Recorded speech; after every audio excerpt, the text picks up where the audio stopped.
Όπως στα ιστορικά γεγονότα, για να προσδιορίσουμε με ακρίβεια το πότε συνέβη, λέμε π.Χ. ή μετά Χριστόν, το ίδιο ισχύει και για τη λογιστική. Υπάρχει μια σημαντική ημερομηνία, το 1494, η οποία αποτελεί αφετηρία της σύγχρονης λογιστικής. Άρα λοιπόν όταν μιλάμε για τη λογιστική, εννοούμε πριν το 1494 και μετά το 1494. Ή διαφορετικά πριν τη διπλογραφία και μετά τη διπλογραφία. Τι συνέβη το 1494, το οποίο όλοι οι νέοι λογιστές, υποψήφοι, φοιτητές κλπ. Πρέπει να γνωρίζουν. Το 1494 και συγκεκριμένα στις 10 Νοεμβρίου στη Βενετία, ο Λούκα Πατσιόλι, ένας διάσημος για την εποχή του μαθηματικός, παρουσίασε ένα βιβλίο, ογκωδέστατο βιβλίο, το οποίο χειριζόταν θέματα αριθμητικής, γεωμετρίας, τριγωνομετρίας, άλγεβρας. Αυτό ήταν στο μεγαλύτερο μέρος, χειριζόταν αυτά τα θέματα, αλλά και 27 σελίδες από αυτό το ογκωδέστατο έργο ήταν αφιερωμένος στην παρουσίαση αυτής της νέας μεθόδου, της διπλογραφίας. Τι έκανε δηλαδή ο Πατσιόλι? Δεν βρήκε κάτι καινούργιο, απλώς αποτύπωσε συνήθειες και πρακτικές που εφαρμόζονταν τότε στις πόλεις της Βόρειας Ιταλίας, στις ακμάζουσες τότε πόλεις της Βόρειας Ιταλίας, όπως ήταν η Βενετία, η Γένοβα, η Φλωρεντία κλπ. Τι λέει αυτή η μέθοδος? Είναι η μέθοδος της διπλογραφίας. Παρουσίασε δηλαδή στον κόσμο των επιχειρήσεων, στον επιχειρηματικό κόσμο, αυτή τη νέα μέθοδο. Τους είπε με απλά λόγια τα εξής: αυτά που ξέρατε μέχρι τώρα, ξεχάστε τα.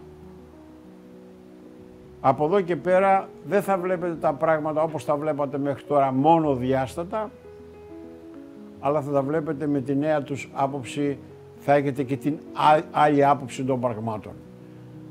Πράγματι τότε, αλλά και ακόμη και σήμερα κάποιοι στα χωριά, σε κάποιοι παραδείγματος χάρη μπακάλιδες της γειτονιάς, όταν θέλανε να γράψουν ένα λογιστικό γεγονός, κάτι που τους συνέβη, δηλαδή πούλησαν κάτι σε μια νοικοκυρά, αυτό το οποίο επικεντρωνόσατε ήταν το θέμα του ταμείου. Δηλαδή έδινα προσοχή μόνο στο ταμείο.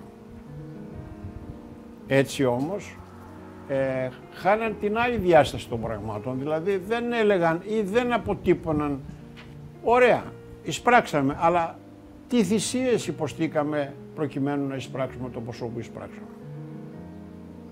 Η διπλογραφία δίνει απάντηση σε αυτό και λέει ότι κάθε γεγονός θα πρέπει να το βλέπουμε με τη διπλή τους διάσταση.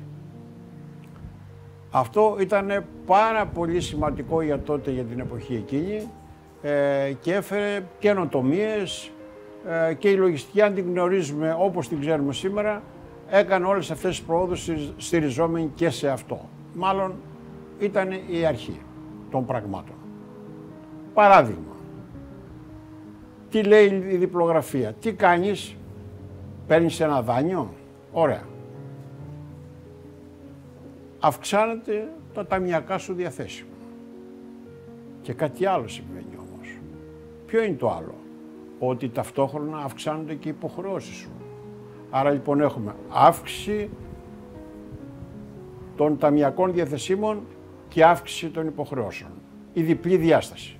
Η διπλή διάσταση. Αύξηση των ταμιακών διαθεσίμων, αύξηση των υποχρεώσεων. Ας πούμε στη συνέχεια ότι ένα μέρος από τα ταμιακά διαθέσιμα το παίρνω και αγοράζω εμπορεύματα. Πάλι πρέπει να αποτυπώσουμε με τη διπλή διάσταση. Αυξάνονται τα εμπορεύματα που αγοράσαμε, αλλά μειώνονται τα ταμιακά διαθέσιμα. Διπλή διάσταση πάλι. Δεν είναι μονή. Αυξάνονται τα ταμιακά διαθέσιμα, αυξάνονται τα αποθέματα, αλλά μειώνονται τα ταμιακά μέσα διαθέσιμα. Αλλά αν αποφασίσω ότι πουλάω με δόσεις, τι γίνονται? Αυξάνονται οι πωλήσεις μας, δεξιά μας, και ταυτόχρονα αυξάνονται και οι απαιτήσεις μας όσον αφορά τη δημιουργία απαιτήσεων από πελάτες. Άρα λοιπόν υπάρχει ένας δυναμικός διάλογος στα γεγονότα και πρέπει κάθε φορά να ψάχνουμε να βρούμε αυτό το οποίο μεταβάλλεται κάθε φορά ή από τη μία ή την άλλη πλευρά. Άρα λοιπόν πρέπει να φανταστούμε ότι ο Πατσιόλι τι έκανε, ότι υπάρχουν δύο μεγάλες κολόνες ή αυτοί οι οποίοι λέμε οι πυλώνες της λογιστικής, οι πυλώνες ενός οικονομικού, μιας οικονομικής αποτύπωσης. Οι πυλώνες ποιες είναι? Το ενεργητικό και το παθητικό. Το ενεργητικό είναι κάτι το οποίο έχουμε και έχουμε λαμβάνει, και το παθητικό αυτό το οποίο οφείλουμε σε τρίτους ή στους επιχειρηματίες. Αυτοί οι δύο πυλώνες λοιπόν αποτελούνται από επιμέρους στοιχεία. Τα στοιχεία αυτά λέγονται λογαριασμοί και μεταβάλλονται οι λογαριασμοί, μεταβάλλεται η ισορροπία, αλλά δεν χάνεται η ισορροπία. Είτε θα ανέβει, είτε θα κατέβει, είτε θα μείνει στο ίδιο. Δηλαδή με τις κινήσεις που γίνονται θα συμβεί ένα από αυτά τα τρία πράγματα. Ας πούμε ένα παράδειγμα που αυξάνεται. Στην περίπτωση αυτή είπαμε ότι παίρνουμε δάνειο από μια τράπεζα. Αυξάνεται το ενεργητικό, δηλαδή αυξάνεται τα διαθέσιμά μας, ο λογαριασμός μας ταμείο, και αυξάνεται και οι υποχρεώσεις μας. Έτσι. Ας πούμε ότι μειώνονται.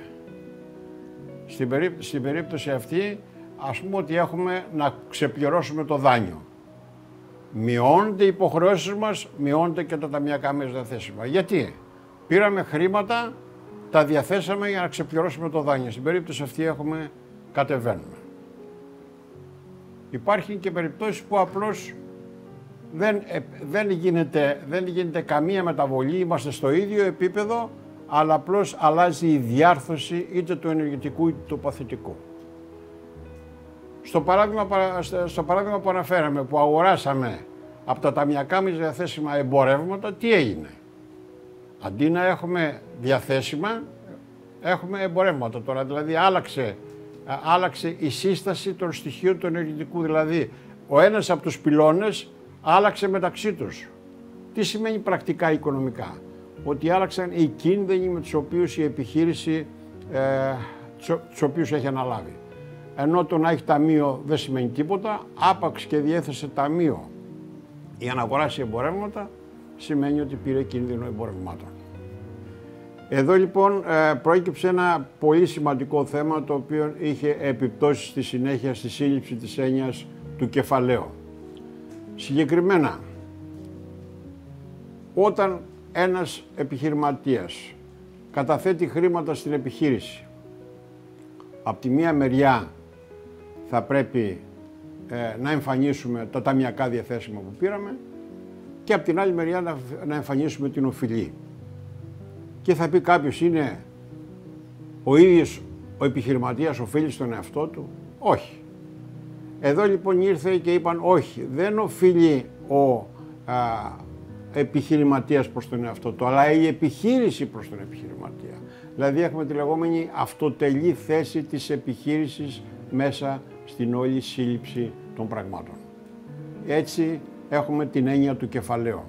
Κεφάλαιο είναι αυτός ο συσσωρευμένος πλούτος, ο οποίος έχει δημιουργηθεί μέσα από την παραγωγική δράση της επιχείρησης και είναι η οφειλή της επιχείρησης προς τον επιχειρηματία ή προς τους επιχειρηματίες. Ένας επιχειρηματίας θέλει να ξέρει, μπορεί να έχει πολλές επιχειρήσεις, άρα λοιπόν θέλει να ξέρει ξεχωριστά τι του οφείλει η μία επιχείρηση, τι του οφείλει η άλλη, τι αποτέλεσμα έχει από την κάθε επιχείρηση χωριστά. Άρα λοιπόν είναι πάρα πολύ σημαντική η έννοια του κεφαλαίου. Η έννοια του κεφαλαίου ήταν απόρρια, όπως είπαμε, της διπλογραφικής αποτύπωσης των λογιστικών βιβλίων.